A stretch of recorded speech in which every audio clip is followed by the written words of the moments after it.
یہ بات ذہن میں رکھیے کہ گھر کیسے ٹوٹتے ہیں؟ جب مرد یہ چاہ لیتا ہے کہ بیوی 100% میرے مزاج کی مطابقت میں ڈل جائے، اور ایسا عملاً ممکن نہیں ہے۔ دو لوگوں کے درمیان کلیتاً موافقت ممکن ہی نہیں ہے، یہ اللہ نے نظام ہی نہیں بنایا۔ قدرت نے جو کائنات کے اندر تنوع کا جمال پیدا کیا ہے، کائنات کی خوبصورتی ہی اختلاف اور تنوع پہ ہے۔ دو حقیقی بھائیوں کا مزاج نہیں ملتا تو دوسرے خاندان سے آئی ہوئی خاتون کا مزاج شوہر سے کیسے ملے گا؟ ویسے تو مرد اور مرد کا مزاج نہیں آپس میں ملتا، اور بیوی اور شوہر جو مرد اور عورت ہیں ان کا کیسے ملے گا کلیتاً؟ ایک ماں باپ کے گھر میں پرورش پانے والی بیٹیاں اور بیٹے، ان کا مزاج کلیتاً موافقت نہیں رکھتا، تو ایک دوسرے خاندان میں پرورش پا کے اور ایک اس خاندان میں، تو ان کا کیسے کلیتاً موافق ہوگا؟ دو آدمیوں کا نشانی انگوٹھا نہیں ملتا، دو آدمیوں کی شکلیں نہیں ملتی، دو لوگوں کی آواز نہیں ملتی، تو دو لوگوں کا مزاج کیسے ملے گا؟ تو ممکن نہیں ہے۔ لیکن نفسیات کے ماہرین نے کہا ہے کہ دو لوگوں کے درمیان اگر آپ کہیں کہ یہ تو ہم مزاج ہیں، بالکل ایک طرح سوچتے ہیں، کلیتاً موافقت ہے ان کی، تو وہ بھی 80% ہوگی، 20% پھر بھی فرق ہوگا، اور یہ کوئی کیس ہوگا کہ کلیتاً موافقت ہو، اور اگر ہوگی تو 80% ہوگی، 20% پھر بھی فرق ہوگا، تو 20% تو پھر بھی برداشت کرنا پڑے گا۔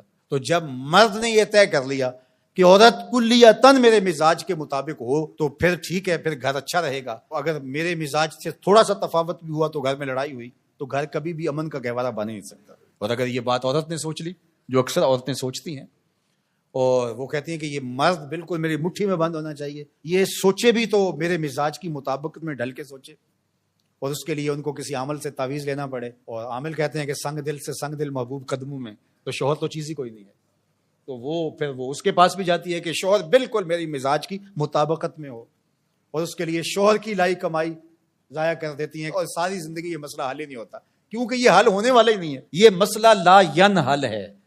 قدرت کا نظام ہی قائم اختلاف اور تنوع پہ ہے، دو لوگوں کے درمیان کلیتاً موافقت ممکن ہی نہیں ہے۔ تو جب ممکن نہیں ہے تو تم ایک ایسی چیز جو ممکن نہیں ہے اس کو کیوں تم کوشش کر رہے ہو، ساری زندگی برباد کر رہے ہو؟ تو اللہ کے محبوب نے اس کے لیے کتنی خوبصورت بات فرمائی، کہا اس کی کچھ چیزیں تمہیں ناپسند ہوں گی اور وہ ساری زندگی تمہارے مزاج سے ٹکراتی رہیں گی، لیکن تم ان چیزوں پر نظر رکھو جو تمہیں پسند ہیں، گھر سوکھا ہو جائے گا۔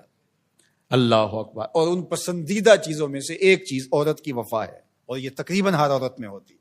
دوسری جانب آقا کریم نے فرمایا کہ میری شریعت میں سجدہ جائز نہیں ہے، اور اگر جائز ہوتا تو میں بیوی کو حکم دیتا کہ شوہر کو سجدہ کرے۔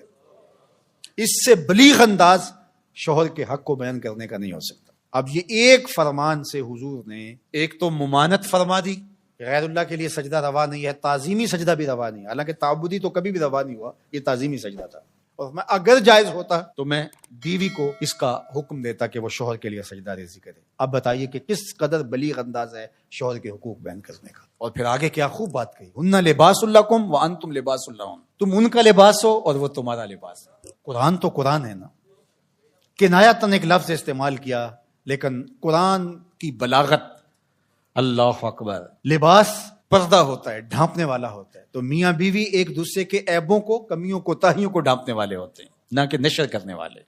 اور تیسرا لباس زینت ہوتا ہے، لباس سے زینت بڑھ جاتی ہے۔ اگر کوئی بے لباس ہو تو کس قدر اس کے وجود سے وحشت آئے۔ لباس وجود کو، جسم کو زینت دیتا ہے، تو مرد عورت کی زینت ہے، عورت مرد کی زینت ہے، لباس۔ اور لباس کا چوتھا فائدہ کہ وہ موسمی اثرات سے بچاتا ہے، گرمی اور سردی کی سختیوں اور شدتوں سے بچاتا ہے۔ اللہ اکبر۔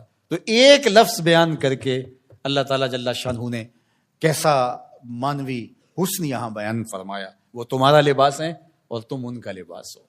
اور اگر اس مانویت کو سمجھ لیا جائے تو آج جو مغرب پراپیگنڈا کرتا ہے عورت کے حوالے سے، قرآن نے دونوں کے لیے ایک جیسے لفظ استعمال کیے، یعنی جس طرح تمہارے ان پر حق ہیں، ان کے تمہارے اوپر حق ہے۔